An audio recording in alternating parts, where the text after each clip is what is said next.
تو ہم جو بزرگوں کو مانتے ہیں اس کے ماننے کی کچھ شرائط ہوتی ہے. ہم امام اعظم ابو حنیفہ رحمۃ اللہ علیہ کو مانتے ہیں یا امام مالک کو مانتے ہیں, امام شافعی کو مانتے ہیں, امام حنبل کو مانتے ہیں, امام احمد بن حنبل کو مانتے ہیں, تو ان کو کسی اینگل سے مانتے ہیں. آپ سمجھیے مسائل کے 3 اقسام ہوتی ہیں. شرعی مسائل کے 3 اقسام ہیں. کتنی اقسام ہیں بولو؟ شرعی مسائل کی 3 اقسام ہیں. ایک قسم ہے عقائد. کون سی قسم ہے؟ عقائد. دوسری قسم ہے کہ جو قرآن پاک کے واضح احکامات ہیں, حدیث مبارکہ کے واضح احکامات ہیں, وہ مسائل ہیں. اور تیسرے وہ مسائل ہیں جو نہ قرآن مجید میں ہیں نہ احادیث میں ہیں, بلکہ قرآن و حدیث کی روشنی میں مسائل کو اخذ کیا جاتا ہے, وہ مسائل ہیں. تو ہم اہل سنت و جماعت جو امام اعظم ابو حنیفہ رحمۃ اللہ علیہ کو مانتے ہیں, ہم ان مسائل میں مانتے ہیں جو نہ قرآن سے واضح طور پہ ملتے ہیں نہ حدیث سے ملتے ہیں, بلکہ ان بزرگوں نے دور حاضر کے مطابق قرآن و حدیث کی روشنی میں جو مسائل اخذ کیے ہیں, ان مسائل کے اندر ہم امام اعظم کو مانتے ہیں. بات سمجھائی؟ مسائل 3 طرح کے. ایک ہے عقائد, ایک ہے واضح احکام, ایک ہے اجتہادی معاملہ. ہم اجتہادی معاملات میں امام اعظم کو مانتے ہیں. بھائی انی گال سمجھائیے.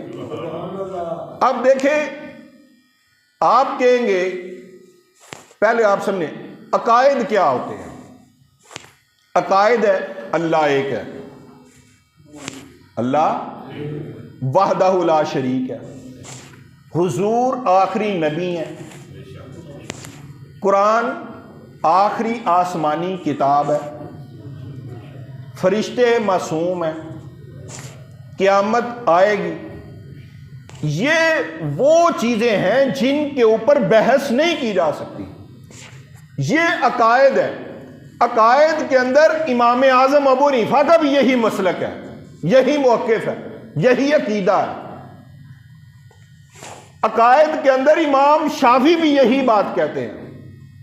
عقائد کے اندر امام احمد بن حنبل بھی یہی بات کہتے ہیں. عقائد کے اندر امام مالک بھی یہی بات کرتے ہیں. کہتے ہیں نا کہ مولویاں بگاڑ چھڑے, عوام میں تفرقہ پا چھڑے. بھائی تفرقہ وہ ہوتا ہے جب عقائد کے اندر کوئی علیحدہ علیحدہ معاملات ہو, لیکن جب ہر بندہ, ہر امام, ہر صوفی اللہ رب العالمین کو ایک مانتا ہو, حضور کو آخری نبی مانتا ہو, تو پھر کس چیز کا تفرقہ؟ تو جو یہ 4 گروہ ہیں مسالک کے, مذاہب کے, یہ عقائد میں نہیں, یہ مسائل میں ہیں. تو مسائل 3 طرح کے ہیں, عقائد اور جو واضح احکامات ہیں, اور تیسرا جو اجتہاد کر کے معاملات کو نکالا جاتا ہے. بات سمجھائیے. ٹاپک مشکل ہے لیکن کبھی کبھی تھوڑا سا کمپلیکس بھی ہونا چاہیے. تو عقیدے کے اندر کسی امام کا کوئی اختلاف نہیں ہے. اور دوسرے مسائل وہ ہوتے ہیں جو قرآن و حدیث سے نکالے جاتے ہیں. مثلا نمازیں کتنی ہیں؟ 5. روزے کتنے ہیں؟ 29 یا 30. نکاح کے لیے ایجاب و قبول, ساتھ رہنے کے لیے نکاح ضروری ہے, قرآن کا حکم. یہ وہ مسائل ہیں جو قرآن سے بھی واضح ہیں اور حدیث سے بھی واضح ہیں. کسی بھی امام کا ان کے بارے میں اختلاف نہیں ہے. بات سمجھ آ گئی؟ ایمان خراب تب ہوتا ہے جب عقائد کے اندر معاملہ خراب ہو یا ان مسائل میں خراب ہو. ان میں اگر گڑبڑ ہو تو پھر بندے کا ایمان خراب ہوتا ہے, ادروائز ایمان خراب نہیں ہوتا. اور جو 4 امام ہیں وہ کیا کام کرتے ہیں؟ وہ کرتے ہیں کہ ان میں تو مسئلہ پھر ہو کہ اگر وہ کہ 5 کی بجائے نمازیں 4 ہیں، 29 یا 30 روزہ کی بجائے روزے 20 ہیں، مسئلہ تو پھر خراب۔ لیکن وہ اس چیز میں مسئلہ نہیں ہوتا، بلکہ اس چیز میں اختلاف کرتے ہیں کہ جو مسائل قرآن اور حدیث میں نہیں ہیں، اس میں ہر بندے کی ایک اپنی اپنی رائے ہوتی ہے، اس میں ہی اختلاف کرتے ہیں۔ مثلا کسی کا کوئی باہر سے گزر رہا ہے، اس کو گندی چھینٹیں پاڑ گئی ہیں، آپ بتاؤ گندی چھینٹوں کا حکم قرآن مجید میں کہیں ملے گا کہ اتھے باہر گارا پہ آسی تو اتھے آئی صاحب دا پیر لگ گیا ہے تے ہون قرآن تو ثابت کرو کہ کیویں پاک ہوئے گا؟ قرآن پاک سے ایسی چیز ملے گی؟ نہیں، بلکہ قرآن پاک نے طہارت کی بات کی ہے، پاکیزگی کی بات کی ہے، اس کی روشنی میں ائمہ کرام نے ڈیسائیڈ کرنا ہے کہ بھئی کتنی گندگی لگے تو کام چل جائے گا اور کتنی لگے گی تو پھر کپڑے بدل نہیں ہوں گے۔ بات سمجھیں؟ تو مسئلہ پھر خراب ہوتا ہے جب ہم عقائد کے اندر معاملات کو خراب کریں، جب ہم قرآن و حدیث سے ڈائریکٹ جو مسئلے واضح ہیں ان کے اندر گڑبڑ کرے، پھر ہمارا مسئلہ خراب ہوگا۔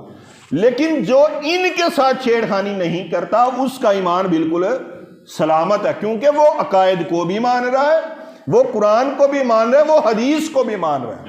لیکن اس کے بعد اگر کوئی ایسا مسئلہ پیش آیا کہ جس نے قرآن و حدیث کی روشنی میں اپنا موقف پیش کیا کہ میرے مطابق یہ بات ہے، اس میں 4 گروہ بن گئے۔ بات سمجھے؟ اس میں 4 گروہ بن گئے۔ ایک گروہ امام اعظم ابو حنیفہ رحمۃ اللہ علیہ، ایک گروہ امام مالک کا، ایک گروہ امام شافعی کا، ایک گروہ امام احمد بن حنبل کا۔ تو آپ کو پتہ ہے گھر دے اندر 5 بھرا ہون تے 5 دی رائے مختلف ہو سکتی ہے کہ نہیں ہو سکتی؟ تے کی تسی اس بحاف تے آکھو کہ اے دی رائے میرے تو مختلف ہے تے ہن گھر دا فرد نہیں رہا تے گل کوئی ثابت ہوندی ہے؟ بھائی باپ ایک ہے، ماں ایک ہے، گھر ایک ہے بھی سگے ہیں، لیکن اختلاف رائے ہونا کوئی بڑی بات نہیں ہے، ہر ایک کا اپنا اپنا موقف ہوتا ہے، جس کا دل کرتا ہے وہ اس کے ساتھ لگ جائے، جس کا دل کرتا ہے اس کے ساتھ لگ جائے، جس کا دل کرتا ہے اس کے ساتھ لگ جائے۔ تو مسئلہ پھر ہوتا ہے جب عقائد میں اختلاف۔ اب بات سمجھ آ گئی ہے؟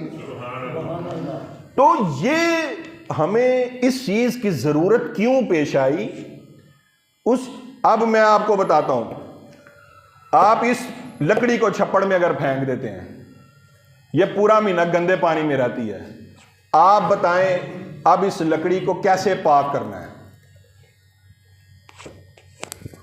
اس لکڑی کو کیسے پاک؟ تو جب تک آپ میں اگر کسی کے اندر کوئی صاحب شعور یا اتنے علم والا بندہ ہے تو مجھے بتائے، میں بعد میں۔ لیکن جب ہمارے پاس اس مسئلے کا حل نہیں نکلے گا تو ہم کچھ ایسے لوگوں کے پاس جائیں گے جو ہمیں اس مسئلے کا حل نکال کے دے۔ تو نکالنے کے لیے جو سب سے پہلے جس نے اصول پیش کیے، سب سے اچھے اصول، سب سے بہترین اصول جس نے پیش کیے، وہ امام اعظم امام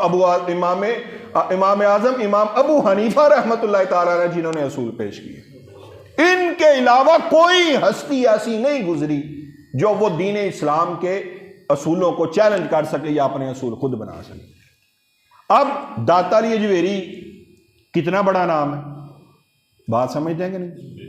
غوث العظم کتنا بڑا نام ہے، معین الدین چشتی اجمیری کتنا بڑا نام ہے۔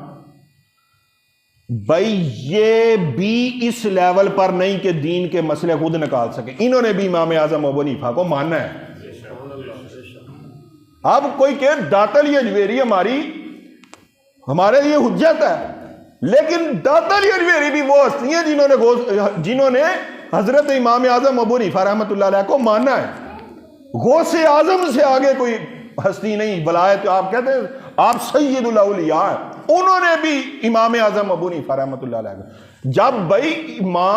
جب غوث اعظم اپنے سے کوئی مسئلہ خود استنباط نہیں کر سکتے تھے، ان کو بھی امام اعظم ابو حنیفہ کی ضرورت پڑی جو ہر وقت دین اسلام کو سمجھتے تھے، جن کا کام یہ تھا دین کو پڑھنا اور پڑھانا، جب وہ اس لیول پر نہیں پہنچ سکے، میں اور آپ کس بات کی مونی ہے؟